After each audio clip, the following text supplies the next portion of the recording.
So you're gonna need two applications for this: Minecraft and Mineways. Now if you don't have Minecraft and you're not ready to spend $27 to buy Minecraft Java Edition just for this world import, then you can just download T-Launcher, which is basically cracked Minecraft. It's completely free and it works pretty much exactly the same way. So boot Minecraft, doesn't really matter which version you're on. Go to your single player worlds, and if you already have a world to import, then just open that world. But right now I'm just gonna create a new world for this. Alright, so there's a village nearby, which is awesome. I'm just gonna stand right in the middle of the location that we want to import, which will be important later on, and quit the world. Now grab Mineways, link to the download page in the description below, and open Mineways. If you're running on a 32-bit Windows computer, then open Mineways 32. I'll just full screen this so we can see better. And File, Open World, and select the world that you want to import. That was New World 1 if I'm not mistaken. The name of the world that I generated just now was just called New World, but because I already have a world named the same, it's called New World 1. So I'm gonna click this. Right now Mineways is displaying the top-down view of the chunks that we've generated in that world. There's definitely much more land in this world, but this is just all the chunks I've generated, so that's why it's not showing more. If you want to import the nether or the end, you can go to View, View Nether, or View the End. But if I click on any of these, you can see that it's showing nothing, and that's because I've not generated any chunks in the nether or the end. So if you're seeing the same thing, then just go back to Minecraft, enter the nether or the end, and generate all the chunks that you need, and just go back to Mineways, and it should appear here. You can use your scroll wheel to zoom in and out, and left click, hold, and drag around to view different parts of your world. Here's a really time-saving tool. You can go to View and jump to Player. And this will snap your view at exactly where the player last left the game. So this is why I set myself right in the middle of the village just now, so I can snap the view at the location that I want to import. In case you've generated a crap ton of chunks and it's difficult to find where your location is, just use this tool. And we'll jump to exactly where you want. Right click and hold and drag a purple box to select the part of the world that you want to import. You can right click and hold on these corners to adjust the selection. Now you gotta adjust your depth. So right now you can see when I change this slider around, whatever purple is being selected and whatever not is not selected. So this depth slider is just the height selection of the world. If you bring it all the way to 0, then it'll import the bedrock layer as well. But if that's not necessary, then there's really no point doing that. First of all, it'll take up more memory during the exporting process. The exported world would be larger in file size and therefore take longer to be imported in Blender. And I've noticed that large worlds take up significantly more memory in Blender, and it'll also increase render time, so you should really choose the depth of your world import wisely. For me, I don't need the undergrounds right now, so I'm just gonna choose like the bare minimum, like 55 I guess. When you're done, hit File, Export for rendering. I'm gonna create a new folder for this, tutorial, and name the file name tutorial as well. Save. Now, model export dialog. You don't really need to change anything here, but what I recommend doing is enabling make group objects. And I'll show you what this does later on. Hit OK, and it'll start exporting the world. Once it's done, you can close Mineways. Now you can just open Blender, and I'm just going to select everything and delete everything because it's pretty obstructive right now. Go to File, Import, Wavefront.obj. I'm going to browse through Tutorial and select tutorial.obj. And there you go, it's imported. I have imported much larger worlds before, and those have taken like 10 minutes sometimes. So yeah, this is pretty small, took only like 30 seconds. So right now everything's orange because it's selected, just left click in empty space to deselect them. And everything's gray right now because you're in solid view, so just go to Material Preview by hitting this button here, or hit Z and Material Preview. Before I continue, I'm just going to tell you why we enabled that make group objects in the Mineways export settings. So you can see if you select any of these meshes right now, they are separated. So these grass are separated, all these wood and the logs and cobblestone, all the block types are separated into different meshes. And this is really important if you're like trying to make the grass and stuff wriggle in the wind. If the make group objects checkbox isn't enabled, then everything would be joined together into one singular mesh like this. And then you wouldn't be able to select individual block types then. Now getting back to the world, you can see the textures are all blurry. There's black things in the texture, like what is this? This world obviously needs some texture and material fixes. So you gotta go in the shader editor for this. Hit N to get rid of this panel here. So one thing I noticed is that the materials for all of the mesh are different, which isn't actually necessary. If you look at the texture file for the world, you can see that it's a texture pack, and every single different mesh is uniquely UV mapped. So I've discovered this only recently, and because of that, you don't really need individual materials for every single one of these meshes. You can just have them all share the same material and it'll look just the same. So go back to your shader editor and select any of the mesh, like any at all, and look at your image texture node. Make sure that it's an rgba.png file. This is just an rgb.png, so we're gonna want to change that by hitting this folder icon here. And there's 3 different texture file for this singular world. I don't even know why. So you're just gonna want RGBA. And the reason why you want the RGBA, because A stands for alpha, and you want the alpha channel because that's responsible for the transparency of the texture. I'm gonna bring this down and connect the alpha to the alpha on this principled node. Also, you're gonna want to change the image interpolation from linear to closest so it looks sharp. And now go to your material tab and scroll all the way down to viewport display and change the blend mode from opaque to alpha clip. Now you can close the shader editor. Now you should probably save your blend file before doing this next step because it might crash Blender. Select the mesh that you've edited the material on just now. For me it's this oak log here. And hit A to select everything else. Control L and link the materials. And now all the textures are sharp and there's no longer those black stuff, which is amazing. However, it's not actually done yet because every single mesh in this world has the same diffuse material right now. If I go to this lava right here, you can see, if I go to rendered mode, you can see it's not emitting light at all. So for the lava to glow, it's honestly really simple. Just give it an emission shader. You can change the strength of the lava glow. So I can make it to 2, and you can see lava glowing brighter.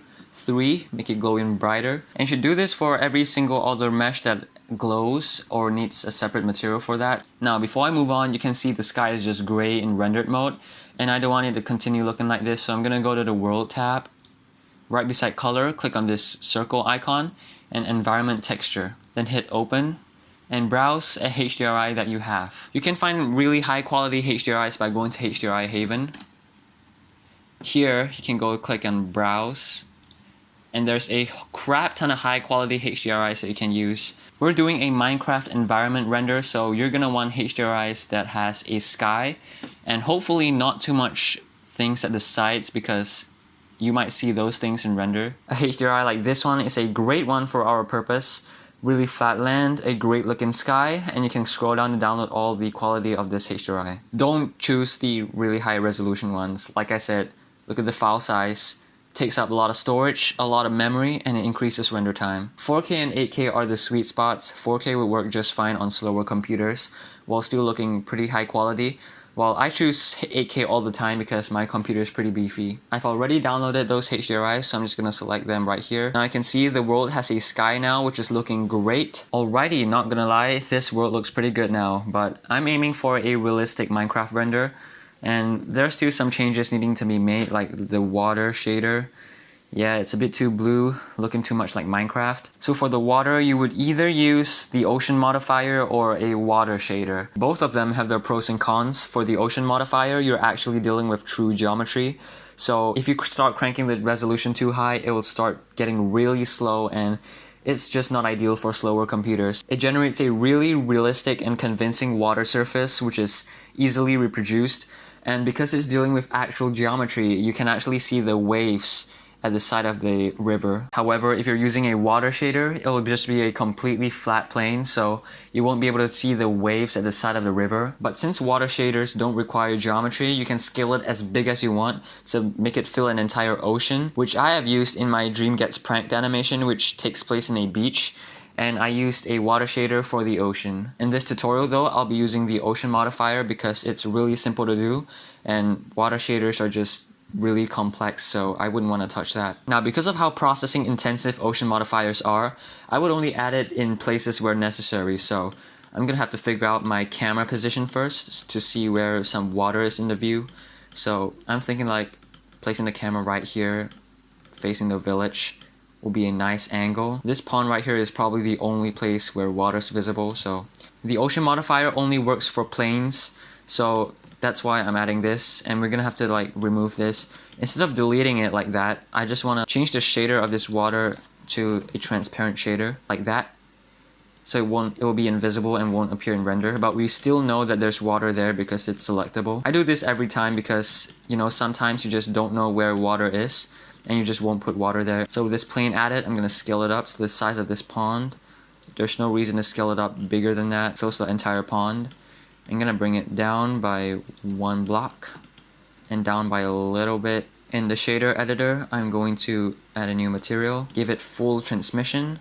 I'm gonna bring the roughness and everything down, and yeah, that's literally the shader that I use for ocean mods. Now go to the modifiers tab, modifier, change it to ocean modifier, go to the size and put it to 0.04, which will bring it back to its original size. And it looks stretched and weird because the choppiness is set to 1. I'm gonna bring it to 0 for now, and bring the scale down to a reasonable level so that it looks right. And now I'm gonna change the wind velocity to something a lot lower, like 4 or 3, so that there's smaller waves on it. And then I'm gonna go to alignment, gonna put it at 0.5 so that it will show like winds blowing, and change the direction to like, I don't know, change it to however looks good, probably like that. Right now it just looks like a pretty deformed surface because right now it's pretty low res. You can change the resolution over here. Something like 20 would look good. Yeah, that's a lot of detail. I'm gonna bring the IOR to 1.333 because that's the IOR of water. And yeah, that looks really realistic. This is ocean modifier, and you can animate the water movement by controlling the time here. So if you're using this for animations, you can animate this time property and add keyframes. But we're just gonna do a still render, so this is not necessary. Now for water like the village fountain, because it's shaped like this, ocean modifier definitely wouldn't work. The way Minecraft water flows just doesn't look realistic at all. So I wouldn't use the original water mesh for this, it just doesn't look good. If I were to go all out with this, I would most likely just water simulate this, do a fluid simulation of water coming out, but that's really advanced and I'm not gonna do that in this tutorial. You can find plenty of water simulation tutorials on YouTube. So yeah, for now I'm just gonna leave this village fountain empty because I don't have the time to simulate it. By the way, notice how these textures in the background are black. If I zoom over here, you can see these textures are going black. You would most probably encounter this problem yourself as well, and this is just simply due to the light bounces in Blender. So if we go to the render properties and light paths, you can see the transparency light bounces is set to 8. So basically after 8 meshes of transparency, it will just start rendering it black, which is not realistic at all. So I'd recommend just bringing this to the maximum value, which is 1024. And that'll fix all the issues. Bringing this to 1000 bounces doesn't even really impact render times at all. I don't even know why they set it to 8 on default. Alright, so before we continue, in my opinion, this world looks just a little bit flat. Flat lighting, and we can definitely do something about it. In the render properties, you can scroll down all the way to color management, and you can see curves here, enable curves, and expand this arrow. I don't really know how to explain how curves work. You can probably just Google search it yourself and see what exactly it's doing. But basically it affects how your image looks. So if I create a point here and drag this down, you can see the scene got darker, but it's also a lot more contrasty. Like the colors are punched up. You can compensate for the darkness by using this exposure slider here, so I can just bring it up. But now comparing it to before, the colors look a lot more punchy now. If I disable the curves and bring this down to 0 again, you can see it's really flat. But enabling curves and bringing the exposure back, it looks pretty good. You can control the position of this point and see how it affects the image. But basically, just the lower this point is, the more contrast it's gonna give. And yeah, just like that, a simple curve would make your image looking a lot more punchy. Alright, so our scene looks pretty great now. The only thing I think is missing from this scene is fog. So in real life, if you think about it, you look at distant objects and they're always fogged out due to particles in the air. Distant objects are usually, most of the time, lesser contrast than nearer objects. Without fog, you can see everything is just, the environment just looks too perfect. So we're gonna add that in Blender. The best way to do it in this scene is to add a cube. Go to top view, and I'm gonna bring the cube to the middle of our world and scale it by a crap ton to about the size of the world. I'm gonna go to wired frame mode because I want to see through.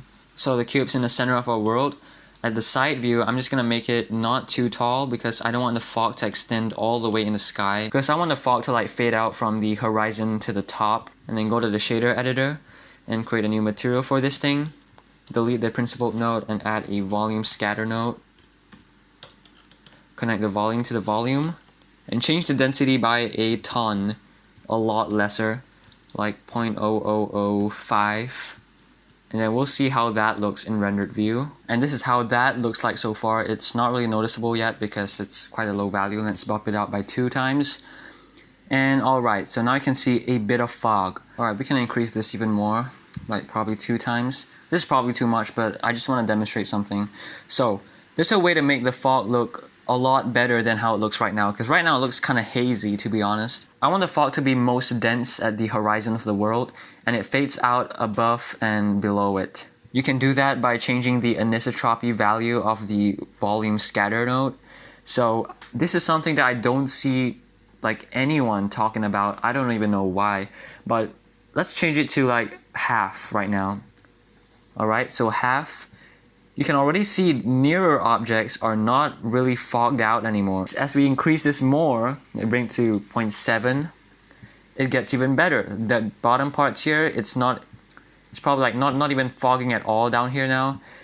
And the fog's most intense at the horizon. Let's go even higher, shall we? 0.9. Now it's like the fog is like not even noticeable anymore. We can change the value even higher, 2 times. And yeah. But now you can see it's starting to get a little bit dark at the horizon. It's actually darkening the whole place.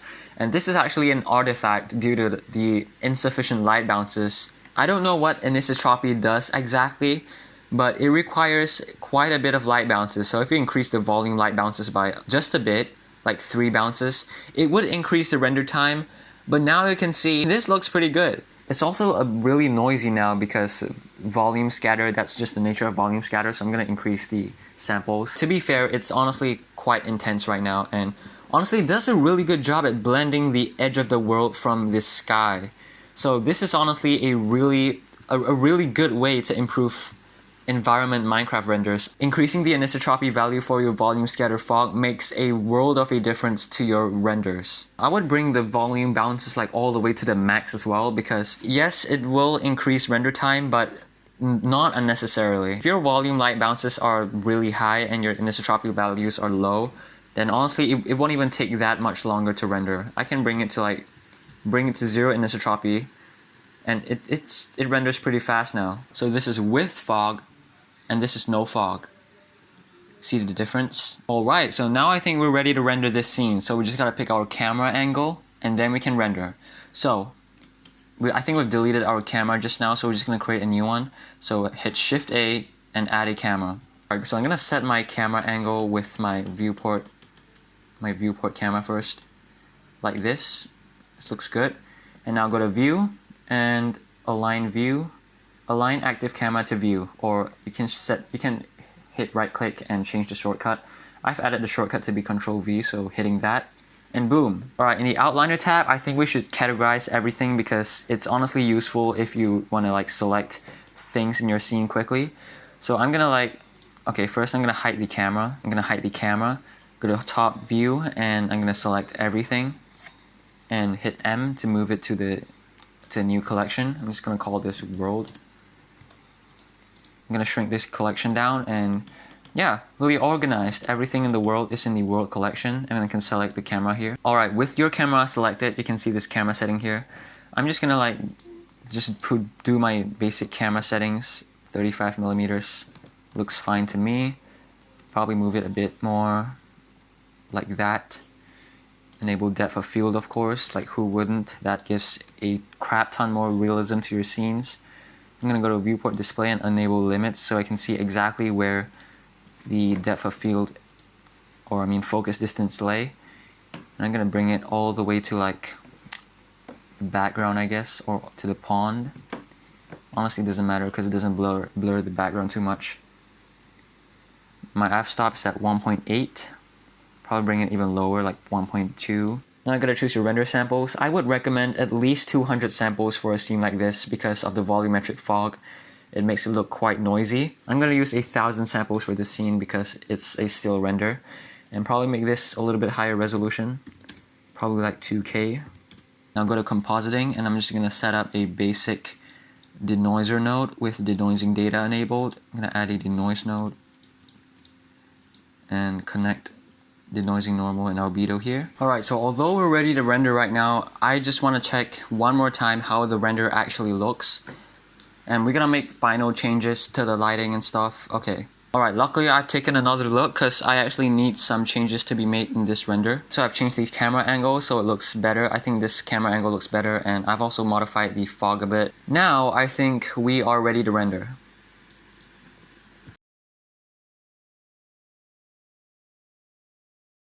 Alright, so this render took 14 minutes. Not gonna lie, that's quite a long render time for my computer. Looking at it, I think this scene is just ever so slightly overexposed. Luckily, you can actually do this. So go to your render properties. I'm just gonna put this over here so we can see it. Now the color settings that you've put here are not actually baked in the image.